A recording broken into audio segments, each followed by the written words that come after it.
Hey everyone, Payouts time here. Please like, comment, and subscribe, all that jazz. Thank you for watching another episode of MOOF. I'm having a blast with this series.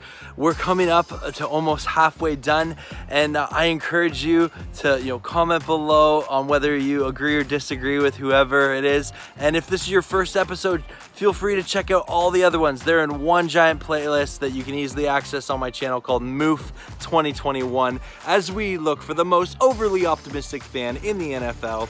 But let's get into today's interview. Here we go. Hello and welcome once again to MOOF, the show where we are looking for the most overly optimistic fan in the NFL. And today we are breaking down the Tampa Bay Buccaneers schedule. And I have with me from the Milk and Cookies podcast, Antonio. Antonio, welcome to the show. Thank you for having me. And just to reference the Milk and Cookies podcast, it's my podcast with two of my dearly best friends. And we're another smaller podcast gradually growing, just something that wants to grow gradually, become one of the known podcasts and talk about football. And it's honestly one of the best podcasts that's starting up and growing. But it's a good time if you're interested in learning more about football. Absolutely. So definitely go over to the Milk and Cookies podcast YouTube channel and give them a sub. All right, but Antonio, we're here to talk about the Buccaneers today. Yes, sir. And so first off, before we get into the schedule, please let our viewers know, first off, are you a bandwagon Buck fan? I am not a bandwagon Bucks fan. I was born in 2002, started rooting for them in 2006, and I've been a fan since. I'm used to the suck-ins, honestly. I remember the 2-14 seasons, the 4-12, all those seasons, the however many quarterbacks we've had. The I Josh remember Freeman years? Josh Freeman. That was my first game. Was a Josh Freeman game against the Seahawks, and thankfully they won. And then my next game was a Bucs Raiders game, and they lost in overtime. But the Jameis Winston era days, that was something. But I'm happy to be a Bucs fan. Awesome. Yeah, no, thank you I'm, for sharing. yeah, a lot And of people. Yeah, and what are Buck fans looking forward to about this season? Obviously, you're coming off a big Super yeah. Bowl win. You have Hall of Fame future Hall of Fame quarterback Tom Brady. What are you looking forward to this year? Honestly, I'm just looking forward to everything.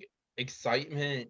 When I hear the name Tampa Bay Buccaneers, that just brings excitement to the table.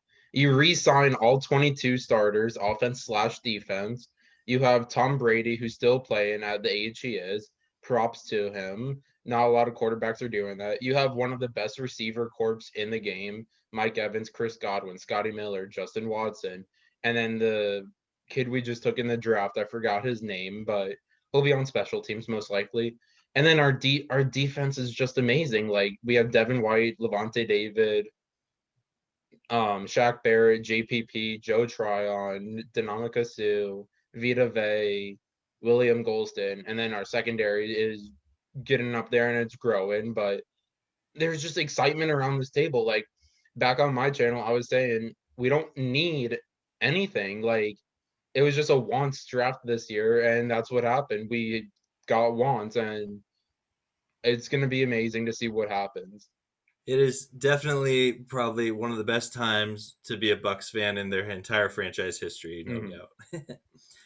Well, let's get into it here. And the Tampa Bay Buccaneers get to start off with a home game, the first game of the NFL season, and you welcome in the Dallas Cowboys, win My or lose. I got a win in this book. I got a win. It's Dak Prescott's first game back though, so that's gonna be an interesting. It's gonna be interesting just to see how he does. It's his first game back against a scary defense on the Tampa's defensive side, a very scary defense. I just I don't see Dallas winning that game. I Okay. see Tampa takes it. We start the season 1-0. Okay, starting off strong, 1-0, not a trap game there for the Bucks. And then you get your first divisional game, week 2 of the season.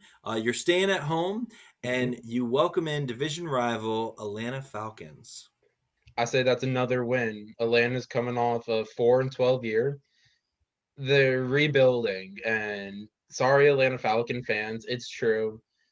Y'all are rebuilding, and yeah, you have Kyle Pitts. You just took him in the draft, and Matt Ryan. But Julio wants out, and when Julio wants out, he'll most likely be out. And you don't have any other really big name receivers or anything on that offense besides Kyle Pitts.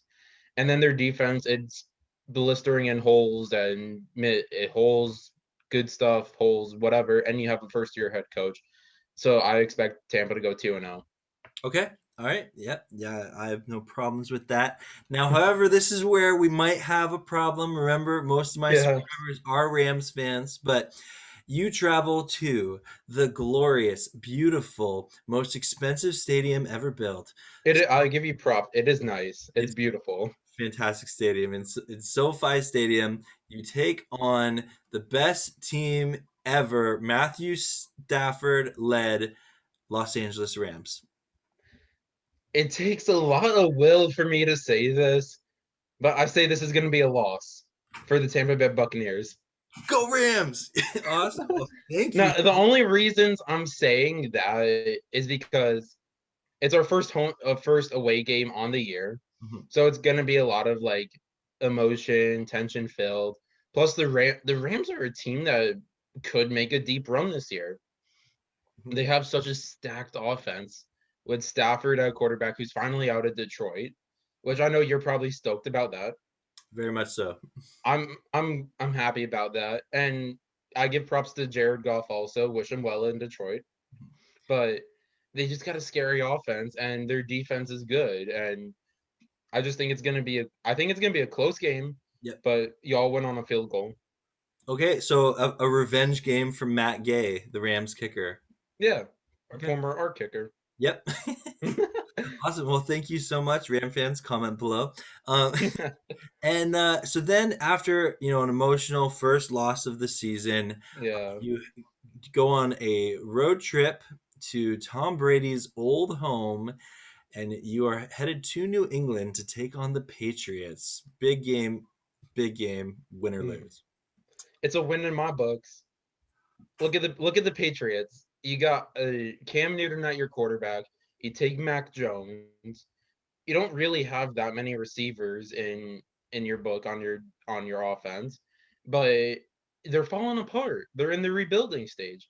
I don't see Cam Newton having this. I just see him having a downgrade of a year he had last year. I see it being not a good season. I see it being another losing season, missing the playoffs, and there's gonna be maybe rumors Bill Belichick goes retirement, Okay. but it's also gonna be emotional for Brady because it's coming back to New England. It's just gonna be an emotional game, but it's gonna be a high scoring game or a blowout. But it's gonna be a great game, and I think Tampa takes it. Okay. All right. And just random fun fact about that game, it's primetime Sunday night football. And to my research, it is the most expensive game to go to in the Mhm. regular season next year. If I had the money, I'd go. Fair enough. Well, then after, an emotional loss there, you return home to good old Tampa, Yes, and sir. you welcome in your state rival in the Miami Dolphins. I see this as a win. We're scared. Tampa is just a great team, scary all around the offense, all around defense. Yeah, Miami has Tua Tagovailoa. You took Jalen Waddle in the draft, the receiver help, and then you took the defensive end. I forgot his name, but they took the defensive end out of the University of Miami, and you got some help on defense. But I see it being another close game, but Tampa wins by 2 touchdowns. Okay, okay. So you are 4-1 on the year by my math, and now you have a short week, and you travel to Philadelphia to take on the Eagles in prime time. Because it's a short week, I see it I see it as like a trap game, and I see it as a loss. Just because of the short week and it's prime time, I see it as a loss. Okay, wow. But Yeah, a little it surprised. could go 50-50, but I see it as a loss just because of the short week, not much rest. but it's going to be because Philly has Jalen Hurts at quarterback and they have Devontae Smith. Jalen Hurts is the new era for Philly fans, honestly, but I just see it being a loss, but it's going to be a close game. I Okay. think it's going to be lost up by a touchdown. Okay. So you're 4-2, and I'm sure by now all the media critics are going to be saying, "What's wrong with the Buccaneers?" Uh, Yeah, things will be flying off the handle, and the Bucs will calmly and cool and collectively head back home and welcome in the Chicago Bears. What happens in this game? it's a bounce back win from last year. We totally dominate this game, and if Justin Fields, or if he isn't starting, if he is, I was never a big fan on him. I don't think Ohio State quarterbacks are all that. Okay. I see Justin Fields, as a bust, but I see Tampa winning this game, and it's a revenge game from last year. Okay. All right. Brady gets his gel again, and I see it as a revenge game, and Tampa wins Okay.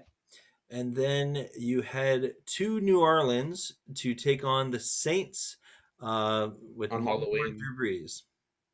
No Drew Brees. You got Jameis Winston, crab leg Steeler. What? Who knows what else?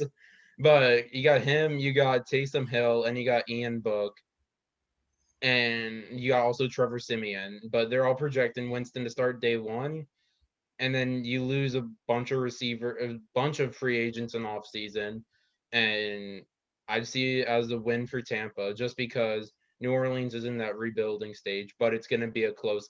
New Orleans puts it up for the run for the money, but I see it as a win for Tampa. Okay.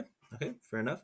So you're 6-2 on the year, headed into the bye week at week Have the 9. best time, It's a great bet time to have a bye week. because last year we had the bye week at week 8, and then we went 8-0 after that loss to the Chiefs, and then we, knock on wood, never lost a game. There you go. Okay, so now the Bucs are, they've corrected some mistakes after a couple of surprise losses, and you head to Washington to take on the football team. I see this as a win. Football team is just it's pitiful, honestly. Not like I feel bad. I feel bad for the football team because one, you have to be called the Washington football team, and we all know we hate that name. But we hate that name. We hate Washington football team. But you got Fitzpatrick as your quarterback, and then in the draft this year, they took a reach of a linebacker. In my perspective, I think Zavon Collins they took, Mhm. or someone else, but I see it as a reach, and they could have used so much. Their picks were so much better, weapons, protection, more weapons or whatever. But I see it as a loss. Washington, they're like right in that middle of the rebuilding stage. Okay, okay. So I have you here at 7-2, and then you have a primetime Monday night matchup where you welcome your final NFC East opponent to town, the New York Football Giants. The New York Football Giants. Where do I even start with this? I see it as a win for Tampa, and I know I'm saying this is a lot of wins for Tampa, but looking at their schedule, it looks like an easy schedule. You got some good teams, but the New York Football Giants take Kadarius Toney in the first round. You have Daniel Jones. You have Saquon Barkley. Hopefully, he stays healthy this year. I was always a fan of him. He's dangerous when he's healthy. Absolutely. I see it as a close game. I see it a close game, but low scoring game. Okay. But I see Tampa taking the edge on this, winning 17-10. Okay. I like it. And so then you travel on the road to a team that a lot of people on this show have a hard time, predicting, the Indianapolis Colts. That is a team that's just hard to predict. They're like I like this game because like it's an out of state opponent and like out of state different division with this 17th game schedule. This was our opponent they gave to us. Right. But I see it as another loss. And For Tampa. I see it as a loss for Tampa. Okay. I Okay. see it I know it's like a shocker to you and a shocker to everyone. It's just they're unpredictable and they have who knows what's going on with their quarterback situation. but the receivers and running back game, it's just strong, and it's really just a good receiving core and running back game. Naming some receivers: Pittman Jr., T.Y. Hilton, Marlon Mack, just three of those guys. They're dangerous, and it's gonna be a great game though. But I see it as a loss for Tampa. Okay. All right. All right. I like it. I like it. Colts fan, comment below. Congratulations on getting that win. um, and then you are facing for the second time your division rival, the Atlanta Falcons in Atlanta. It's another win for Tampa. I still see Atlanta struggling in this game. We have too much firepower on this team, and I just see it's a win for Tampa. Okay. So you're 9-3, and then you head back home to Tampa, where you welcome in the Buffalo Bills. Now I know you got Bills fans on this channel, and I know Bills fans, y'all got robbed last year from the Chiefs, which I was hoping for a Bills Bucs Super Bowl. It would have been a great matchup, Hmm. but I see this being. I was my other predictions. I see it being close game, but a win for Tampa. Okay. I see Tampa taking it 37-27. Okay. And I just see in the second half, we just run the table, and I just see us being Tampa win. Okay, I like it. I like it. So you're 10-3 on the year. People are talking about, are the Bucs the best team in the NFL? They're, of course, in the top two spots in the Yeah, yeah. power rankings at this point. And then you welcome the New Orleans Saints into town to face them for the second time on the year. Prime time Sunday night game. It's another revenge game from primetime last year. They unfortunately dominated against us. I don't know what it was last year in prime time against them. They just dominated us. I remember watching that game, and I turned it off actually in the third quarter because I'm like, you gotta be kidding me. Another blowout loss to the Saints. But I see this, I see it being in home in Tampa, prime time. It's a blowout win for the Bucs. Okay. So get a little revenge. Okay, I like it. I like it. So you're 11-3 on the year, and then you are traveling on the road to, for the first time on the year, quite late in the season. I know, it's weird. You face division rival, the Carolina Panthers. Carolina Panthers, like I said, they're a team that's rebuilding in the NFC South, but because you have Sam Darnold, you have Christian McCaffrey, Robbie Anderson, you took Patrick Surtain in the draft, so you get some help on secondary, but it's a loss for the Panthers and a win for the Bucs because look, I see this stretch being a lot of wins for Tampa, but it's gonna be it's gonna be a good game, but I see it being a win for Tampa Okay, all right. So we got you at 12-3 here, and then you head on the road again. to face the New York Jets.